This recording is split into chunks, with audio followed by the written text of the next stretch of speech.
저는 1심에서 지고 온 사건을 2심에서 뒤집어 본 적이 참 많이 있습니다.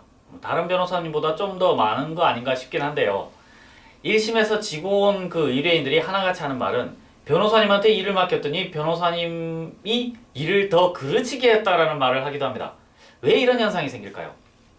우리 변호사들은 공부 정말 열심히 했지 않아요? 사법시험을 통과하는 거 굉장히 어렵고요. 또 대학을 졸업한 후 그 리트 시험인가요? 그걸 또 쳐가지고 3년간 로스쿨에서 공부를 하고 변호사 시험에 합격한 사람이 변호사가 되지 않습니까? 공부로 치면은 상위 1%를 넘어서서 0.5% 이내에는 들걸요. 근데 이런 사람들이 그 사건을 맡아서 일을 하는데 왜 일이 잘 안 될까요? 주인의식이 없어서 그렇습니다. 내가 사건 당사자처럼 불타는 열성으로 그 사건을 처리하지 않기 때문이죠. 그게 쉬운 일이 아닙니다. 타인의 사건을 내 일처럼 처리하는 게 쉽지 않아요. 의뢰인들도 변호사들이 똑똑하니까 또는 저 사람은 판사 출신, 검사 출신이니까 내 사건을 한눈에 파악하고 판사, 검사를 설득해가지고 그 사건을 내 뜻대로 풀어주리라 기대하는데 허황된 기대입니다. 한마디로 표현하면 택도 없는 기대죠. 그런 건 없습니다. 어떻게 남의 사건을 내 사건처럼 할 수 있나요? 그런 건 불가능해요. 비슷하게는 가능합니다. 어떻게 비슷하게? 그 사람에게 내 진짜 심정을 전달하고 그 사람에게 내 마음을 전달해서 그 사람의 마음을 나로 동화시켜야 됩니다. 동화시켜서 그 변호사님이 판사님, 검사님을 설득할 수 있게끔 에너지 로켓을 달아줘야 돼요. 그래야 그 변호사님이 팍 쏘아서 날아갈 거 아닙니까? 그죠? 근데 의뢰인은 사건 뭉치만 탁 던져주고 변호사가 알아서 하겠지. 망합니다. 필패. 필패의 법칙은 변호사한테 모든 일을 믿고 맡기는 경우 필패입니다. 변호사한테 일을 맡기더라도 변호사한테 끊임없이 사건을 체크하고 끊임없이 어떻게 진행하는 게 좋습니까? 이 방향은 어떻습니까? 이 방향은 어떻습니까? 아, 변호사님 그 방향보다 이 방향은 더 어떻습니까? 라고 스스로 발견하고 스스로 그 방법을 발견하고 제안하고 변호사를 체크하고 컨트롤 해야 됩니다. 중앙일보의 어떤 기자님이 법률신문에 기사를 투고하셨습니다. 기사 내용을 보니까 좋은 변호사 찾는 방법을 알려달라는 게 주된 내용이에요. 좋은 변호사 찾는 방법? 그런 게 있나요? 옛날에 로우마켓이라는 인터넷 사이트에서 변호사의 승소율을 체크해서 그걸 통계치로 만들려고 했어요. 변호사의 승소율을 통계치로 만들려면 어떨까요? 승소, 패소의 판단을 어떻게 합니까? 청구 취지. 내가 1억 달라고 했는데 5천만 원 인용됐어요. 근데 아주 어려운 사건에서 1억 달라고 했는데 5천만 원 받았으면 대단한 거 아닌가요? 근데 이거는 일부 승소 또는 일부 패소죠. 1억 청구했는데 반 패소니까.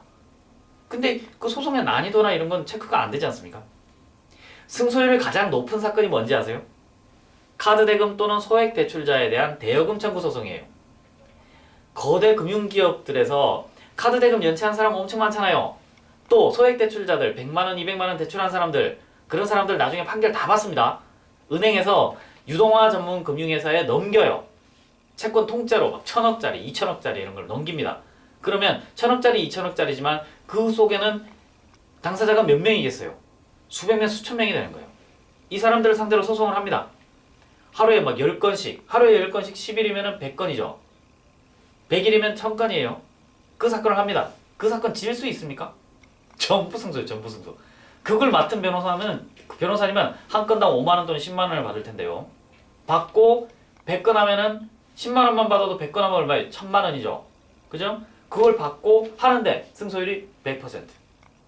할 줄 아는 건 뭐죠? 대여금 청구 소송. 증거자료, 빌려줬다, 갚지 않았다. 끝. 그런데 승소율은 100%. 최고의 변호사가 되는 거죠.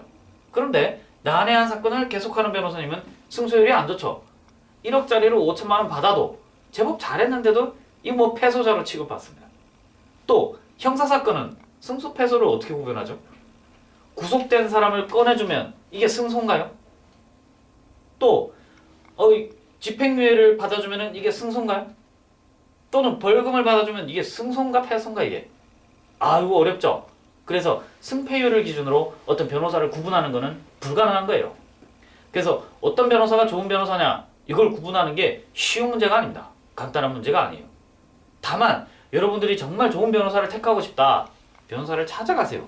명성에 의존하지 말고 그 사람한테 이 문제는 어떻게 됩니까? 이 문제는 어떻게 됩니까? 변칙적인 방법을 이렇게 사례를 들어서 약간씩 조건을 바꿔가면서 이렇다면 어떻습니까? 저렇다면 어떻습니까? 라고 약간의 가정법도 넣어서 그분하고 대화를 해보세요. 눈을 정확히 맞추고 그 사람의 눈빛이 흐린지 똑똑한지 정확하게 보고 그 사람한테 사건을 의뢰하면 됩니다. 명성에 의존하지 말고, 그죠? 그 사람하고 이야기해보면 돼요. 정관 출신이라고 해서 무조건 사건 잘할 것 같습니까? 정관 출신들이 사기치는 방법도 있습니다. 예, 그거 아주 어렵지 않아요. 그렇게 어렵지 않습니다. 그래서 여러분들이 정말 좋은 변호사를 쓰려면은 그분들과 직접 만나보세요. 직접 만나서 제 사건이 어떻게 될까요? 물어보세요. 그래서 똑부러지게 잘하는 사람을 선임하면 됩니다. 실패할 수도 있어요. 실패할 수도 있지만 그 사람이 정말 열정적으로 잘 띄워줬다면 그걸로서 만족할 수 있습니다. 그런데 또 하나 더 잘 보셔야죠. 열심히만 하는 변호사도 있습니다. 꼬린 지점은 저긴데 이쪽이 맞다고 생각하고 계속 뛰는 사람도 있을 수 있어요. 그런 것도 골라낼 줄 알아야 되는데 쉽진 않죠. 그래서 요즘은 의뢰인들이 법률 쇼핑도 많이 다니지 않습니까? 법률 쇼핑 많이 합니다. A 변호사한테 가서 이 의견을 듣고 B 변호사한테 가서 이 의견을 듣고 또 C 변호사한테 가서 이 의견을 듣습니다. 그 종합적으로 판단한 다음에 자기가 스스로 한번 판사가 돼봐요. 저 사람 의견이 더 솔깃하다. 그러면 A 변호사한테 사건을 맡길 수 있죠. 그렇게 법률 쇼핑도 해야 됩니다. 요즘 변호사들 사기가 어렵기 때문에 상담료 잘 못 받습니다. 저는 꼬박꼬박 받으려고 하는데 의뢰인들은 상담료 내놔라 그러면은 씁쓸한 표정을 짓습니다. 근데 제가 얼마나 열과 성을 다해서 설명을 해주는데 상담료 정도는 내시는 게 낫지 않을까. 물론 뭐 꼭 공짜로 해달라면 공짜로 해드릴 수도 있는데요. 어려운 경제적 사정이 있다든지 그런 경우에는 공짜로 해드릴 수도 있습니다. 그런데 이 쇼핑을 하고 다니는 경우에 이 변호사들은 의외로 공짜 쇼핑을 자기가 많이 응해줘요. 우리 옷가게 가서 옷을 살 때 한가게 가서 덜컥 바로 사야 될 의무가 있나요? 그렇지 않아요. 한번 입어보고 예쁘네요. 새로운 디자인입니다. 새로운 디자인 입었는데 나한테 안 어울리는 것 같아. 다른 가게에 가서 좀 보고 올게요. 다른 가게 가서 다시 입어보고 이건 디자인이 팔이 좀 너무 넉넉한데요 이거? 이렇게 말을 할 수 있지 않아요? 괜찮은 겁니다. 변호사도 똑같아요. 변호사가 무슨 권위나 있는 그런 뭐 특별한 권력 집단이 아니에요. 사업가죠. 옷 장사랑 똑같습니다. 자기한테 맞는 옷을 정확하게 입으시면 돼요. 물론 그 옷이 이상한 옷일 수도 있습니다. 그러나 자기가 생각하기에 잘 어울린다. 이 정도면 괜찮다. 그럼 그 옷을 구매하십시오. 그렇게 해서 열심히 싸우십시오. 그 결과는 자신의 몫이니까. 그죠? 그 변호사와 정확하게 눈을 맞추고 그 사람이 확실히 사건을 해결해 줄 수 있다 싶으면 맡기면 되는 거예요. 승소율 이런 거에 부여받을 게 아닙니다. 어려운 사건을 맡아서 1억 청구해서 5천만 원만 받아도 대단한 사건일 수 있거든요. 심지어 구속된 사람을 집행유예만 받아도 대단한 것일 수 있는 거거든요. 그건 알 수 없는 거예요.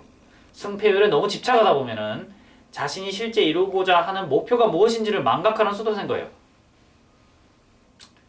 다른 사람들이 다 산다고 해가지고 그 주식을 사겠습니까? 다른 사람들이 그 변호사를 다 선임한다고 해가지고 그 변호사를 사시겠어요? 사람마다 특성이 있는 거죠. 그 주식이 지금 오른다. 그렇게 샀다가 주식 망한 사람들 꽤 있잖아요. 여러분이 그 꼴이 될 수도 있습니다. 변호사를 택하든 인생을 살아가든 모든 게 마찬가지예요. 자기의 판단하에 그 사람을 신중하게 보고 그 다음에 자기가 선택해서 그 결과를 자기가 책임지면 되는 거예요. 그래서 그 중앙일보 기자님이 좋은 변호사를 찾는 방법을 알려달라. 좋은 변호사를 찾는 방법은 자신의 눈을 맑고 밝게 자신의 목표를 정확히 하는 겁니다. 그게 끝입니다.